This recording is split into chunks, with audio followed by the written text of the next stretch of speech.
أعوذ بالله السميع العليم من الشيطان الرجيم. بسم الله الرحمن الرحيم. يا أيها الناس اتقوا ربكم الذي خلقكم من نفس واحدة وخلق منها زوجها وبث منهما رجالا كثيرا ونساء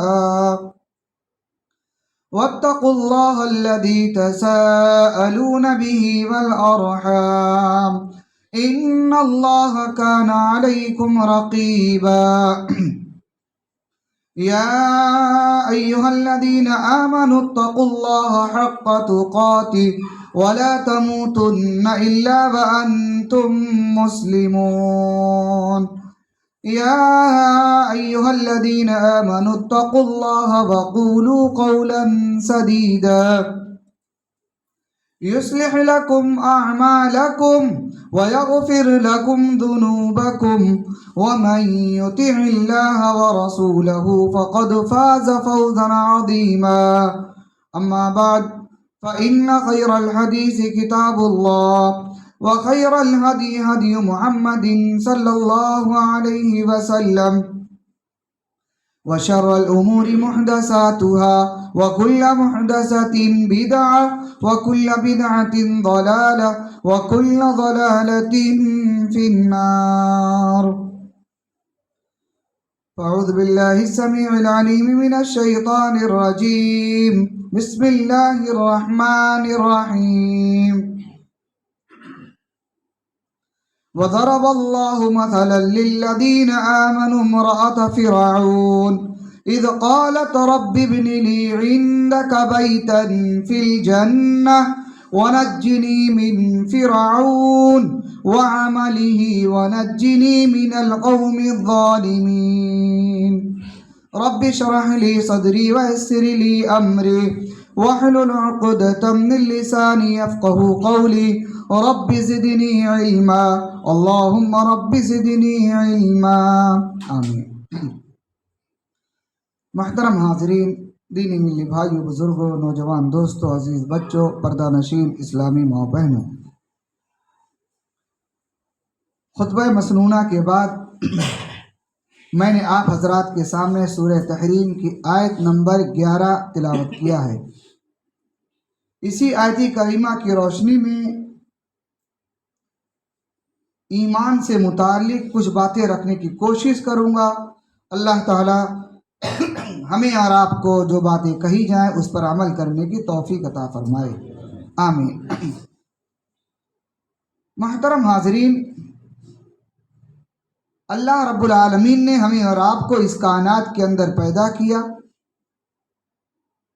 ہماری زندگی گزارنے کے لیے تمام ضروریات کا انتظام کیا.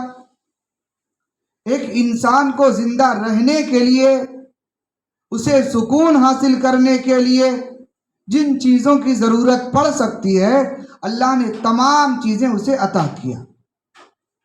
حتیٰ کہ اللہ رب العالمین نے اپنے بندوں کو اس قدر انعامات، اس قدر نعمتوں سے نوازا ہے کہ خود اللہ رب العالمین نے قرآن کریم میں ارشاد فرمایا کہ وَإِن تَعُدُّوا نعمت اللہ لا تحصوها، کہ اے لوگو اگر تم اللہ تعالیٰ کی نعمتوں کو گننا چاہو، حساب لگانا چاہو، شمار کرنا چاہو تو لا تحصوها، یہ تمہارے بس کی بات نہیں ہے.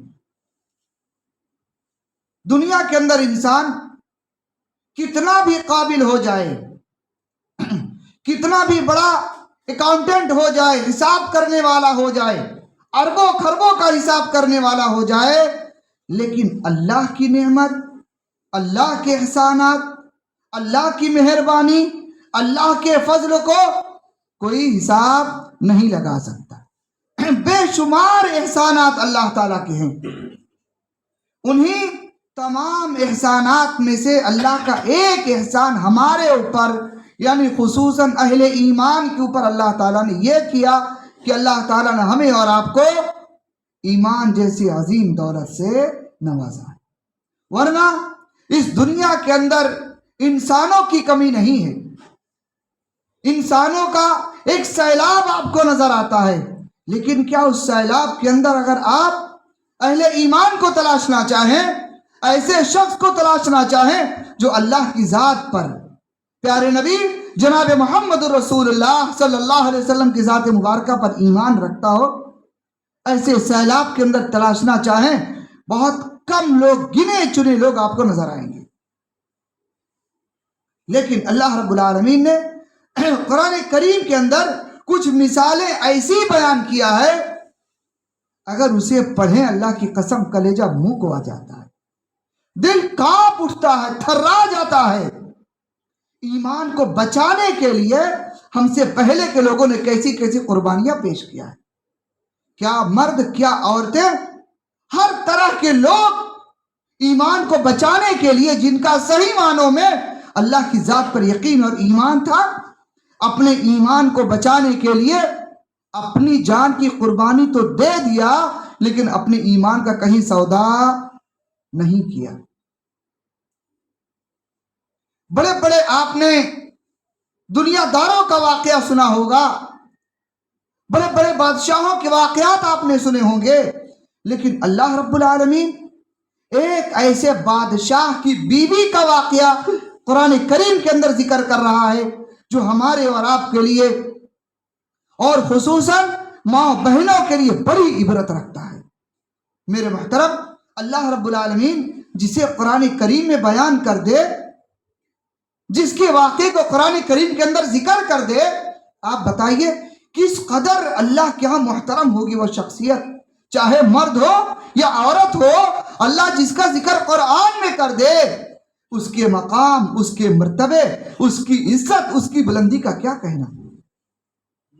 اللہ تعالیٰ نے ایک واقعات بہت سارے ذکر کیے، لیکن میں ایک واقعہ آپ کے سامنے ذکر کر رہا ہوں، جسے اللہ رب العالمین نے سورہ تحریم کے اندر پارہ نمبر 28 سورہ تحریم اور آیت نمبر 11 کے اندر اللہ تعالیٰ نے ذکر کیا ہے۔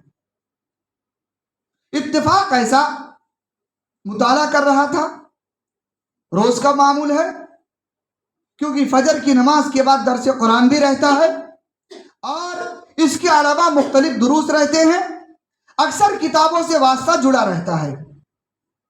لیکن جب میری نگاہ قرآن کریم کی اس آیت پر گئی اور میں نے بڑی گہرائی سے اس کا مطالعہ کیا، کلیجہ منہ کو آ گیا، دل کانپ اٹھا۔ میرے بھائی، آج ہمارے اور آپ کے پاس جو ایمان ہے نا، ہم اور آپ بھی دعویٰ کرتے ہیں ہمارے پاس ایمان ہے، لیکن اگر ان کے ایمان سے اپنے ایمان کو کمپرومائز کرنا چاہیں، ملانا چاہیں، دیکھنا چاہیں، تو ہمارا ایمان ان کے ایمان کے سامنے کوئی معنی نہیں رکھتا۔ اللہ رب العالمین نے قرآن کریم کے اندر فرعون کا ذکر بار بار کیا ہے۔ فرعون ایک بادشاہ گزرا ہے، کس کے دور میں؟ حضرت موسیٰ علیہ السلام کے دور میں، اور ایسا بادشاہ ہے جس نے اس دنیا کے اندر خدائی کا دعویٰ کیا، اللہ کا انکار کیا۔ حضرت موسیٰ علیہ السلام جو اسی فرعون کی بادشاہت میں پیدا ہوئے، جب اللہ نے انہیں نبی بنا دیا، فرعون نے حضرت موسیٰ علیہ السلام کی نبوت کا بھی انکار کیا، اور اپنے آپ کو کیا کہتا تھا؟ انا ربکم الاعلی، میں تمہارا سب سے بڑا رب ہوں۔ یعنی پوری قوم کو، خصوصاً بنی اسرائیل کو اس نے غلام بنا رکھا تھا، جس قوم سے حضرت موسیٰ علیہ السلام تھے، اور پوری قوم کو غلام بنا رکھا اور سب کو اپنی عبادت کرنے پر مجبور کر رکھا تھا۔ ایسا ظالم بادشاہ اگر کوئی اس کے علاوہ کسی اور کا نام لے لے تو اس کی جان کی معافی کی کوئی گارنٹی نہیں۔ بہرکیف اللہ رب العالمین اگر کسی کو ہدایت دینا چاہے، کسی کو ایمان سے نوازنا چاہے، کتنے بڑے سے بڑے عالیشان محل میں کیوں نہ رہتا ہو، اللہ کی ربوبیت کا انکار کیوں نہ کرتا ہو، اگر اللہ اس کی رہنمائی پر آ جائے، اس کو ہدایت دینے پر آ جائے، تو ساری دنیا مل کر کے بھی اس کی ہدایت کو روک نہیں سکتی۔ حضرت موسیٰ علیہ السلام کی پیدائش ہوتی ہے. نجومی جو موسیٰ علیہ السلام کے دور میں ستاروں کو دیکھ کر فیصلہ کیا کرتے تھے، انہوں نے حضرت موسیٰ علیہ السلام کی پیدائش کے بعد فرعون سے کہا، بادشاہ تمہاری حکومت میں ایک لڑکا پیدا ہونے والا ہے جس سے تمہاری حکومت کو خطرہ ہے. بہت مختصر اشارہ کر رہا ہوں، غور کیجئے گا میرے بھائی میری باتوں پر. جب نجومی نے یہ کہا کہ اس بچے سے تمہاری حکومت کو خطرہ ہے، فرعون ظالم بادشاہ تو تھا ہی، اس نے آرڈر دے دیا، جاؤ بنی اسرائیل میں جتنے بچے پیدا ہو سب کو قتل کر دو، لڑکیوں کو چھوڑ دو اور لڑکوں کو قتل کر دو. عام اعلان اس کا ہو گیا. جلاد گلیوں میں تلواریں لے کر کے گھومنے لگے اور یہ معلوم کرنے لگے کہ کس کے یہاں بچوں کی پیدائش ہوئی ہے. اگر یہ معلوم ہوتا لڑکی کی پیدائش ہوئی ہے چھوڑ دیا جاتا، اگر یہ معلوم ہوتا لڑکے کی پیدائش ہوئی ہے تو ماں کی گود سے چھین کر کے اس بچے کو قتل کر دیا جاتا. تقریباً بعض روایات کے مطابق 70,000 سے زیادہ بچوں کو اس نے قتل کرایا تھا. اسی بیچ میں حضرت موسیٰ علیہ السلام کی بھی پیدائش ہوتی ہے. حضرت موسیٰ علیہ السلام کی والدہ گھبرائی ہوئی، اب کیا کروں؟ بیٹے کی پیدائش ہوئی، اب کیا کروں؟ کہیں ایسا نہ ہو کہ ظالم بادشاہ کو پتا چل جائے اور وہ بھی میری گود سے میرے بچے کو چھین کر کے دوسرے بچوں کی طرح قتل کر دے. ماں نے اللہ تعالیٰ سے دعا کیا، اللہ تعالیٰ نے ان کے دل میں الہام کیا کہ ایسا کرو، ایک لکڑی کا صندوق چھوٹی سی پیٹی بنا کر کے بچے کو اس میں ڈالو اور اس کو دریا کے حوالے کر دو. جیسا اللہ رب العالمین کی طرف سے ان کے دل میں خیال آیا تھا انہوں نے ویسا کر دیا، بچے کو دریا میں چھوڑ دیا. لیکن حضرت موسیٰ علیہ السلام کی بہن جو تھی، ماں نے کہا بیٹی ذرا دریا کے کنارے کنارے جاتے رہنا اور دیکھنا تمہارے بھائی کا کیا انجام ہوتا ہے. ماں گھر میں بیٹھی اللہ سے دعا کرے کہ اللہ میں نے بچوں کو تیرے سپرد کر دیا ہے، پروردگار میرے بچے کی جان و مال، میرے بچے کی حفاظت فرما، اس کی عزت آبرو کی حفاظت فرما. صندوق بہتا ہوا فرعون کے محل سے ٹکرایا، قریب پہنچا. فرعون کی بیوی آسیہ چھت پر کھڑی ہو کر کے سارا نظارہ دیکھ رہی تھی. خادمائیں دریا سے پانی بھر کر کے لا رہی تھیں. نظر اس صندوق پر پڑی. حضرت آسیہ نے قوم محل کے خادموں سے کہا کہ اسے باہر نکالا جائے، اس صندوق کو کیا ہے اس کے اندر. جب نکالا گیا تو کیا دیکھا؟ اس کے اندر ایک چھوٹا سا معصوم سا خوبصورت سا بچہ موجود ہے. اگر عورتیں چاہیں تو اپنے شوہروں کو بہت ساری باتوں کی طرف راغب کر سکتی ہیں، دیندار بنا سکتی ہیں، برائیاں چھڑوا سکتی ہیں. اگر وہ گناہ کے اندر ملوث ہے ان کا گناہ بھی چھڑوا سکتی ہیں. مثال حضرت آسیہ اس بچے کو لے کر کے محل میں آتی ہیں اور فرعون جیسا ظالم بادشاہ جو خاص کر بنی اسرائیل کے بچوں کو دیکھتے ہی ساتھ قتل کر دیا کرتا تھا، حضرت آسیہ نے کہا کہ ایسا کرو اس بچے کو باقی رکھو، اسے ہم اپنا بیٹا بنا لیں گے. ہمارے پاس کوئی اولاد نہیں ہے، کوئی بیٹا نہیں ہے، ہم اسے اپنا بیٹا بنا لیں گے. فرعون نے کہا کہیں ایسا تو نہیں کہ یہی بچہ ہو جو میرے لیے خطرہ بن جائے. کہا جناب آپ نے اتنے سارے بچے قتل کرا دیے، ہو سکتا ہے اسی میں چلا گیا ہو، قتل ہو گیا ہو. لیکن اللہ رب العالمین جس کی جان کی حفاظت کرنا چاہے کوئی اسے نقصان پہنچا سکتا ہے؟ محل کے اندر حضرت موسیٰ علیہ السلام کو رہنے کی اجازت مل گئی. خادمائیں موجود ہیں، خادماؤں پر پیش کیا گیا بچے کو کہ کوئی خادمہ اسے دودھ پلا دے.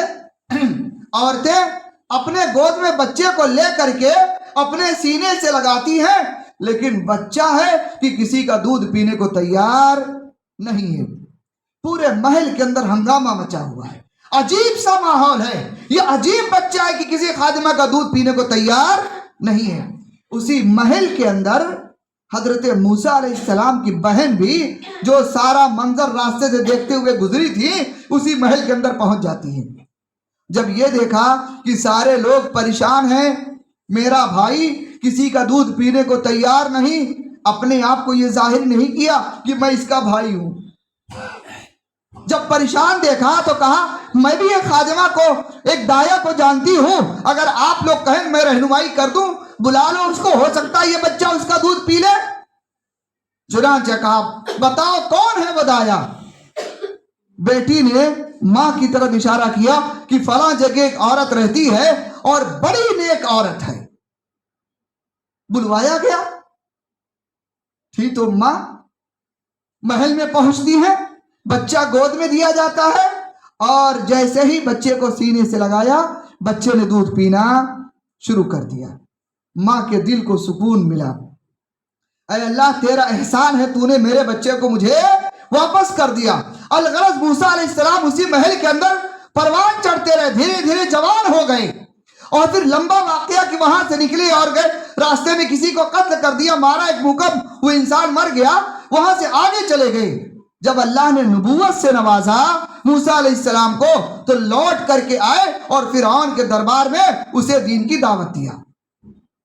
فرعون نے قبول نہیں کیا، مگر فرعون کی بیوی حضرت آسیہ رضی اللہ تعالیٰ عنہ، جس کا واقعہ قرآن کریم کے اندر اللہ نے سورہ تحریم آیت نمبر 11 کے اندر اللہ نے ذکر کیا ہے، حضرت آسیہ نے خاموشی سے حضرت موسیٰ علیہ السلام کی دعوت کو قبول کر لیا، مسلمان ہو گئی۔ ابھی کسی کو پتا نہیں ہے، اور حضرت موسیٰ علیہ السلام کے مقابلے کے لیے فرعون نے جادوگروں کو بلایا، کہا یہ موسیٰ ایسا لگتا ہے کہ جادوگر ہے۔ جادوگروں کو بلایا گیا، مقابلہ ہوا۔ جب ادھر مقابلہ ہو رہا تھا، حضرت آسیہ اللہ تعالیٰ سے دعا کر دے کہ اے اللہ تو موسیٰ علیہ السلام کو ثابت قدم رکھ، اے اللہ تو حضرت موسیٰ کو جیت عطا کر دے۔ چنانچہ موسیٰ علیہ السلام اللہ تعالیٰ کے حکم سے اس مقابلے میں کامیاب ہو گئے۔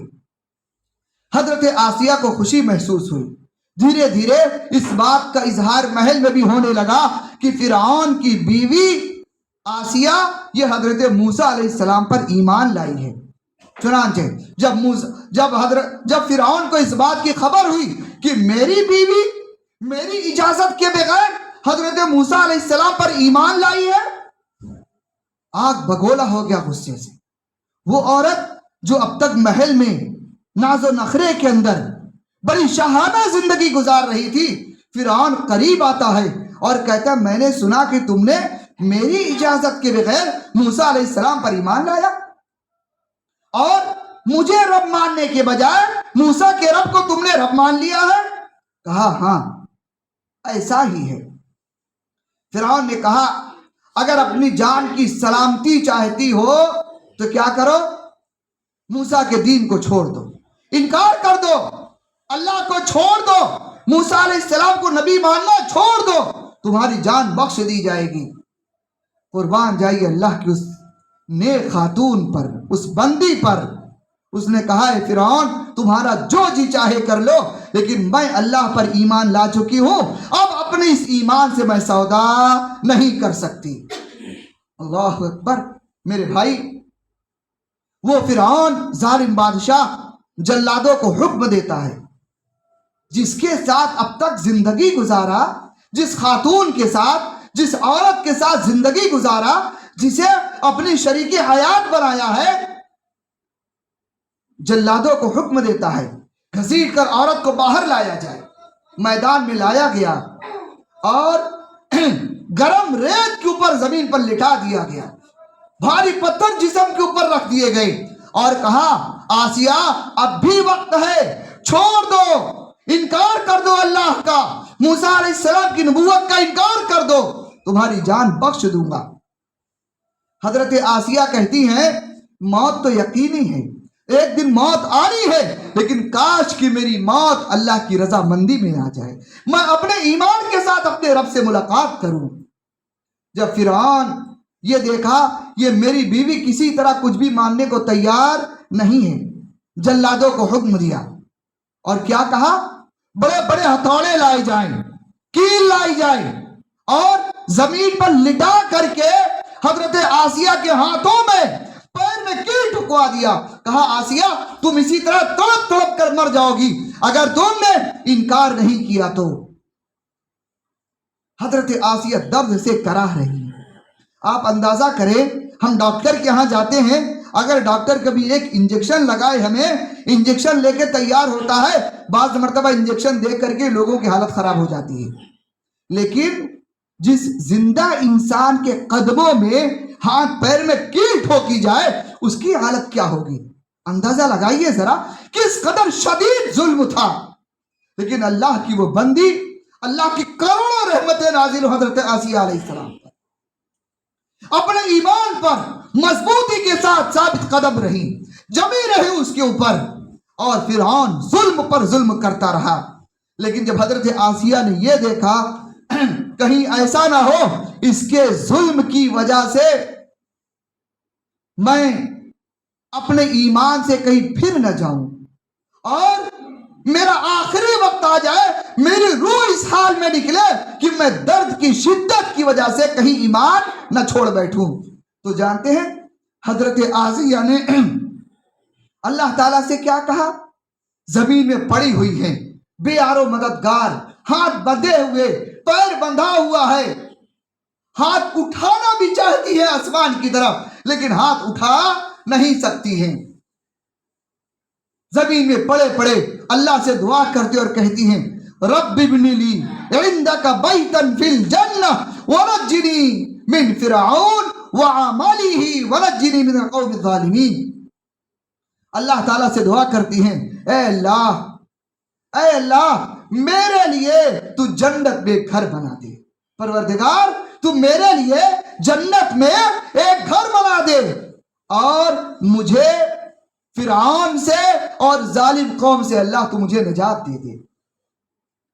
تفسیر ابن کثیر کے اندر یہ بات لکھی ہے حضرت آسیہ علیہ السلام کا آخری وقت تھا, اللہ رب العالمین نے ان کو موت سے پہلے آسمان ان کا محل دکھا دیا. کہا آسیہ تیرے لیے جنت میں نے یہ گھر تیار کر کے رکھا ہے, شرط یہ ہے کہ تو ایمان کے ساتھ مجھ سے ملاقات کرے.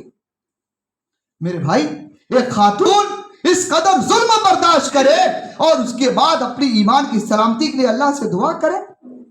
بتائیے آج ہمارا اور آپ کا ایمان کہاں چلا گیا؟ کیا ہم اپنی ایمان کی سلامتی کے لیے اللہ سے دعا کرتے کہ اللہ میرے ایمان کو سلامت رکھ؟ محترم حاضرین, میری ماں بہنیں سبھی موجود ہیں. میں یہ واقعہ اس لیے آپ سے ذکر کر رہا ہوں, پہلی بات یہ قرآن کریم کا واقعہ ہے جو اللہ نے بطور عبرت ہمیں قرآن کریم کے اندر بیان کیا تاکہ ہم اسے پڑھیں اور سمجھیں اور اپنی زندگی کی اصلاح کرنے کی کوشش کریں. دوسرا مقصد یہ ہے, میرے پاس بہت سارے خواتین کا فون بھی آیا کرتا ہے اور اپنے شوہروں کی شکایتیں بیان کرتی ہیں, میرا شوہر بہت ظالم ہے, بہت ستاتا ہے, خرچے کے لیے پیسے نہیں دیتا, یا گھر کی طرف توجہ نہیں دیتا, یا میرے اوپر ظلم زیادتی کرتا ہے. میں یہ کہنا چاہتا ہوں میری ماں بہنوں ذرا غور کرو, کیا کسی کا شوہر فرعون سے بھی زیادہ ظالم ہے؟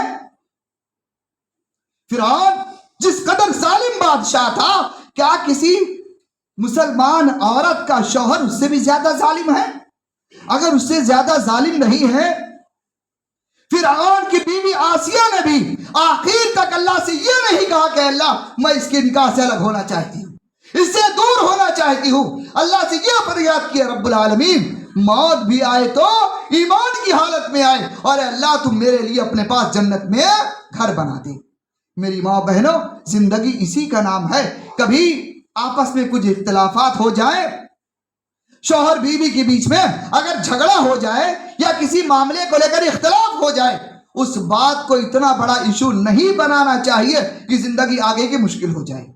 ہم نے یہ دیکھا بعض مرتبہ کہ چھوٹی چھوٹی باتوں کو دور تک شیئر کیا جاتا ہے, بتائی جاتی ہے, لوگوں میں افواہ پھیلائی جاتی ہے, اور جس کی وجہ سے میاں بیوی کے درمیان آپس میں اللہ نے جو پاکیزہ محبت رکھا ہے اس محبت کے اندر بگاڑ پیدا ہو جاتا ہے.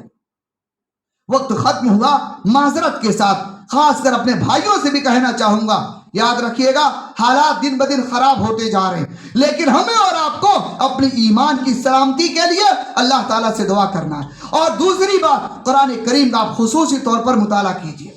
ترجمے کے ساتھ پڑھیے. اللہ نے بے شمار واقعات ایسے ذکر کیے ہیں جسے انسان پڑھے اس کا دل کانپ جاتا ہے اور اس کے ایمان میں اضافہ ہو جاتا ہے. میری ماں بہنوں، آپ بھی اپنے ایمان کو سلامت رکھے، ورنہ آج کے اس فتنے کے دور میں، اس مشکل ترین دور میں ایمان کے لٹیرے چاروں طرف بیٹھے ہوئے